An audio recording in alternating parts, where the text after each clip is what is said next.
Hello viewers, welcome to this lesson on legal aid, constitutional and legal perspectives. Legal aid is an important component of ensuring access to justice as it offers assistance to those who are unable to access legal processes. Legal aid was once seen as a directive principle of state policy in Part 4 of the Indian Constitution and was seen more as an obligation on the state to provide legal aid. It now is seen as an important component of the fundamental rights, as the denial of legal aid can lead to the denial of enjoyment of fundamental rights. At present, all courts have a provision for legal aid under the Legal Services Authority Act 1987. A wider understanding of legal aid has also emerged, which not only looks at legal assistance, but a variety of services such as counseling, restitutive justice, simpler laws and procedures, alternative dispute resolution including mediation, arbitration and negotiation. The objectives of this lesson are to understand the meaning and scope of the term legal aid, to learn who is entitled to legal aid, to understand the various forms of legal assistance available, to appreciate the role of the judiciary in enhancing the scope of legal aid. The need for a system of legal aid arises with the introduction of a complex legal system that requires a trained and highly qualified person to pursue a legal remedy, as well as an adversarial system where two parties have to prove their case before a court. Before the establishment of the present legal system by the British, India was largely governed by an indigenous legal system, which was community and village based. The law that governed most transactions was customary law that everybody understood and could be easily applied by the village or community council. It has been observed that in ancient India, legal aid and advice was free, as there was no legal profession and as such there was no court fees in place. The court could come to a decision without the assistance of counsel. This system of justice was also known as the inquisitorial system of justice, where the judge had an obligation to find the truth. The adversarial system, on the other hand, expects the judge to be neutral and to go by the representation made by the parties before him. With the replacement of indigenous legal system with statute based and court based legal system, the need for counsels or lawyers to represent matters in courts became a necessity. Since these lawyers had to be paid, as it was a professional service, litigation was restricted to those who could afford the services of a lawyer. Apart from the legal counsel, procedure that came to be adopted in these courts was also lengthy and expensive. Courts were established in few places and people had to travel long distances to appear before courts. In an important ruling in 1951, the Supreme Court of India in Tara Singh v. State of Punjab held that the right to legal representation, even in a criminal case, was a privilege given to the accused and there was no obligation on the state to provide an accused person with legal aid. The Supreme Court today considers legal aid as an important aspect of the right to life and liberty. This lesson will trace the evolution of the concept of legal aid through the following sections. 1. The position of the right to legal aid before the 42nd Constitutional Amendment, the 42nd Constitutional Amendment and the Legal Services Authorities Act 1987, and thirdly, the wider reading of the right to legal aid. The position of the right to legal aid before the Constitutional Amendment. The International Covenant on Civil and Political Rights under Article 14(3) Clause D guarantees to everyone the right to be tried in his presence and to defend himself in person or through legal assistance of his own choosing, to be informed if he does not have legal assistance of this right, and to have legal assistance assigned to him in any case where the interests of justice so require, and without payment by him in any such case if he does not have sufficient means to pay for it.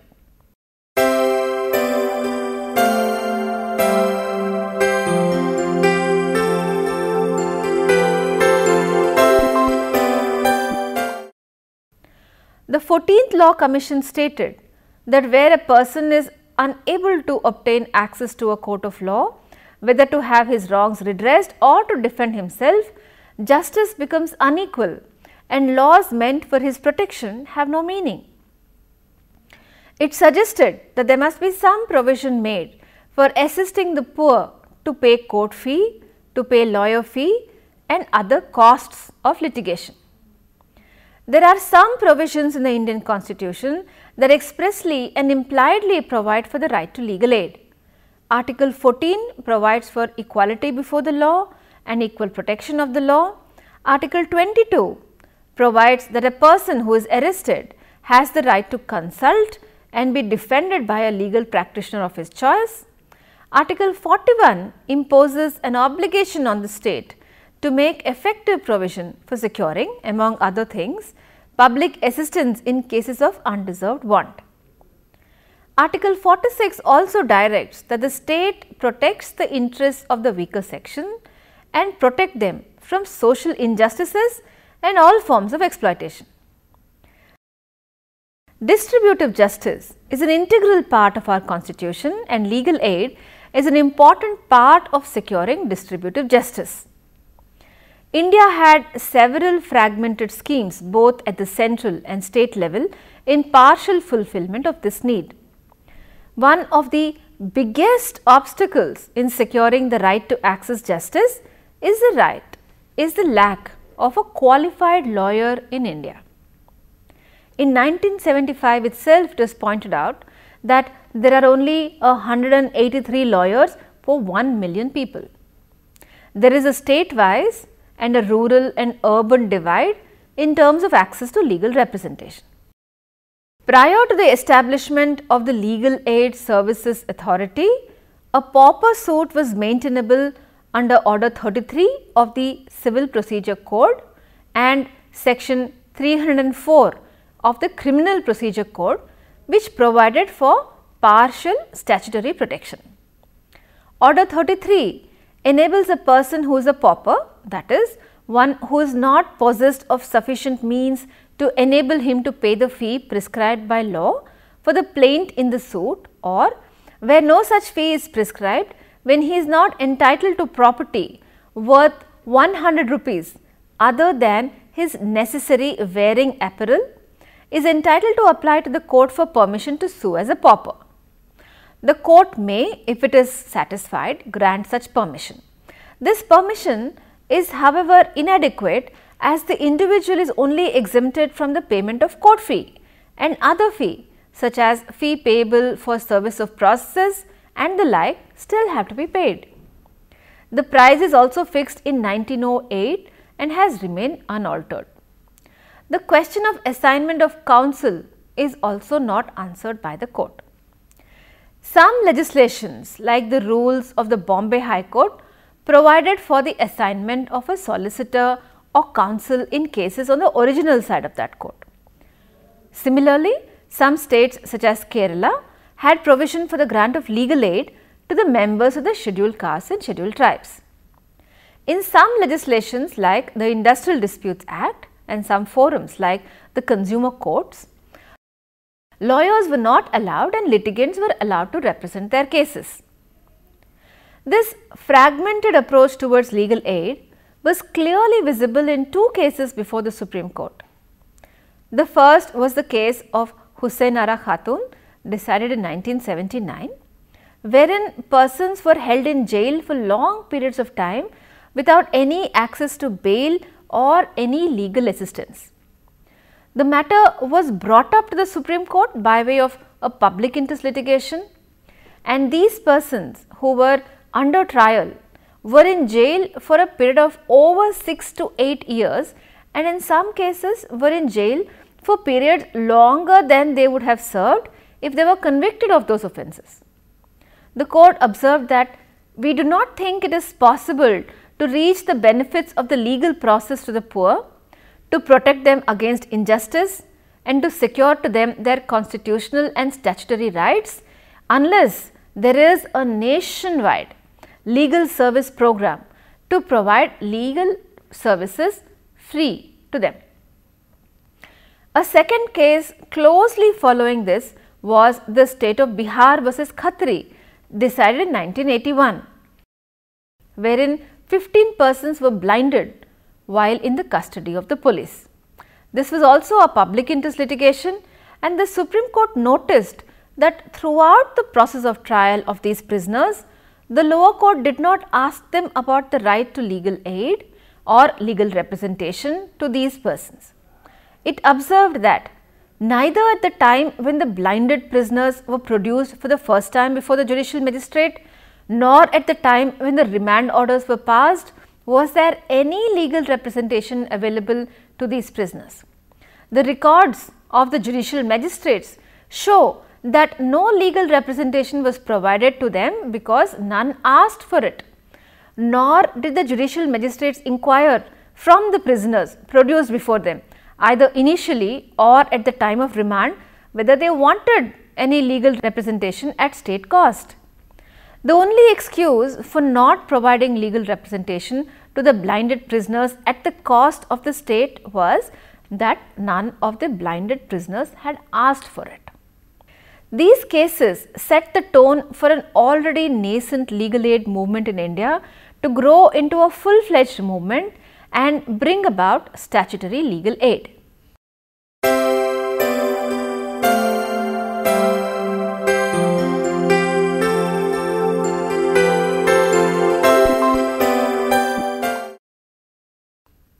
The 42nd Constitutional Amendment and the Legal Services Authority Act. A national expert committee on legal aid comprising eminent public citizens with Justice Krishna Iyer as its chairman was constituted in 1972. The committee submitted its report in 1973. The terms of reference of this committee were to consider making legal advice, legal aid in proceedings before civil, criminal and revenue courts, and to formulate a scheme for providing legal aid. These terms of reference postulate legal aid as a means of justice and a social necessity. The report of the committee suggested several reforms such as reforms of procedure, reforms of substantive norms, reform of administration of justice and measures for implementing the legal aid program. The committee did not want to reduce the concept of legal aid to merely assisting the poor in litigation or pre-litigation, but to give effect to the constitutional scheme and to make law reform as an aspect of legal aid. The committee was of the opinion that current legal procedures were too complex and time consuming as well as costly. It recommended that there was a need to simplify law, make it less expensive as well as expeditious. The committee also recommended that there be changes in substantive law such as in the field of criminal law, and recommended that a liberal policy for bail be adopted without monetary sureties or financial security for the poor accused. This particular recommendation was given effect to in a series of cases, starting with the case of Hoskote versus State of Maharashtra, decided in 1978. The Supreme Court held that the philosophy of legal aid was an inalienable element of fair procedure. The Indian Supreme Court has been inspired by the observations of Justice Black, who observed in Gideon versus Wainwright not only these precedents but also reason and reflection require us to recognize that in our adversary system of criminal justice, any person hauled into court who is too poor to hire a lawyer cannot be assured a fair trial unless counsel is provided for him. This seems to us to be an obvious truth. In 1978, the 42nd Amendment to the Indian Constitution inserted Article 39A, which reads 39A. Equal justice and free legal aid. The state shall secure that the operation of the legal system promotes justice on a basis of equal opportunity and shall in particular provide free legal aid by suitable legislation or schemes or in any other way to ensure that opportunities for securing justice are not denied to any citizen by reason of economic or other disabilities. This article has been read in conjunction with Article 21 to give effect to a wider conception of legal aid. The Legal Services Authorities Act was enacted in 1987, making it mandatory to provide for legal assistance in certain circumstances. Section 11 of the Act make the following persons eligible for legal assistance: a member of the scheduled caste or scheduled tribe, a victim of trafficking in human beings or begar as referred to in Article 23 of the Constitution, a woman or a child, a mentally ill or otherwise disabled person, a person under circumstances of undeserved want such as being a victim of a mass disaster, ethnic violence, caste atrocity, flood, drought, earthquake or industrial disaster, or an industrial workman, or in custody, including custody of a protective home or a juvenile home, a psychiatric hospital or psychiatric nursing home within the meaning of clause G of section 2 of the Mental Health Act 1987, or a person whose annual income is less than rupees 50,000 or such other higher amount as may be prescribed by the state government. According to this Act, the court is a civil, criminal or revenue court and includes any tribunal or any other authority constituted under any law for the time being in force to exercise judicial or quasi-judicial functions.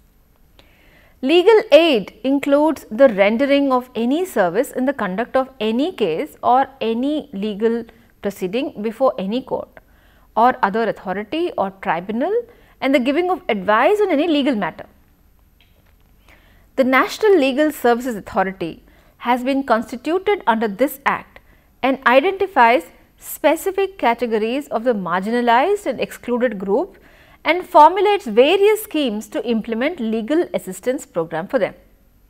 The authority has also filed public interest litigation to further the rights of marginalized sections.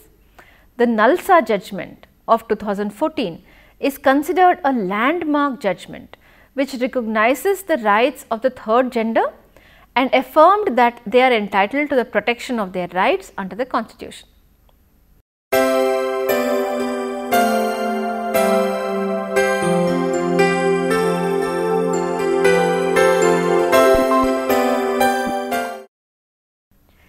The third section, which is the wider reading of the right to legal aid. The Expert Committee on Legal Aid also stressed upon the preventive function of legal advice. In Sugdas versus Union Territory of Arunachal Pradesh, decided in 1986, Justice Bhagavati opined that most persons living in rural areas were unaware of their rights, and legal literacy has always been recognized as one of the principal items of the program of legal aid movement in the country. The committee also observed the role of legal education and both law students and law teachers in addition to the legal profession as having an important role to play in imparting legal literacy and in assisting the program of providing legal aid. The lack of a basic awareness regarding the law, rights, procedure also leads to not availing of legal remedies and also getting into legal difficulties. There are many situations which can be avoided by appropriate legal counseling at the right time and stage. Non-litigating legal advice may involve several functions: skilled counseling, mediation, conciliation, credible threats of litigation as alternate strategy, and continual monitoring of the progress in resolving a potential litigious situation. The 222nd Law Commission report suggests that a pre-litigative stage be provided by way of a permanent Lok Adalat, which will dispense an expense-free justice to litigants. Section 22B of the Legal Services Authority 1987, as amended in 2002, enables establishment of permanent Lok Adalats, and its subsection 1 reads as following: notwithstanding anything contained in section 19, the central authority, or as the case may be, every state authority shall by notification establish permanent Lok Adalats at such places and for exercising such jurisdiction in respect of one or more public utility service and for such area as may be specified in the notification. According to data available on the NALSA website, around 6.39 lakh pending cases and 2.95 lakh pre-litigative cases were disposed of by the National Lok Adalat, and the total settlement amount is said to be around 2,886.55 crores. The Lok Adalat is a forum where disputes and cases pending in any court of law can be settled or compromised amicably. An award made by the Lok Adalat is deemed to be a decree of a civil court and is final and binding on all parties, and no appeal lies before any court against it. We have examined legal aid as a concept that has undergone many changes. While it has always been considered an important element in the right to access justice, it has now been recognized as an important concept in itself.